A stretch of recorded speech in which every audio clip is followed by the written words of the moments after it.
नाज़रीन, Sindh action committee जे सॾ ते सिंध जी ज़मीनुनि ते कब्ज़नि ख़िलाफ़ बैरिया टाउन जी मुख्य गेट ॾाढो धरणो हंयो वियो आहे। उन हवाले सां वीडियो लिंक ते मौजूदु आहे गाज़ी झंडेर। जी गाज़ी। जी बिल्कुल, बहरिया टाउन जी वालार के खिलाफ सिंध वासिन के तरफा जो एहतजाज है वो जारी है। मुझे कैमरामैन मुझे पुठियां तव्हांखे ॾेखारींदो। लखन के अंग में आहिनि धरती धणी जेके सिंध जी कुंड कच्छ खां हिते बहरिया टाउन के मुख्य गेट के आॾो पहुतल आहिनि। ऐं कंटेनर ते मौजूद आहियां जिते सिंध एक्शन कमेटी जा मरकज़ी अगवान डॉक्टर कादर मंगसी, सैयद जलाल महमूद शाह ऐं ॿिया मौजूद आहिनि। मुख़्तलिफ़ अगवाननि जूं तकरीरूं जारी आहिनि। तमामु वॾे अंग में सिंध वासी हिते पहुता आहिनि। जेके शाहरा जा ॿई छेड़ा आहिनि उहे मुकमल तौर ते बंदि आहिनि। कराची तरफ़ वेंदड़ रोड ऐं हैदराबाद तरफ़ वेंदड़ रूट ब्लॉक आहे।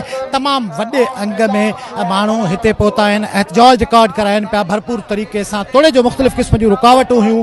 सॼी सिंध में काफ़िलनि खे रोकियो पियो वियो, पर सिंध वासी सभई रुकावटूं टोड़े बहरिया टाउन जी वालार जे ख़िलाफ़ हिते मौजूदु आहिनि ऐं तारीख़ी एहतजाज रिकॉर्ड करायो वञे पियो।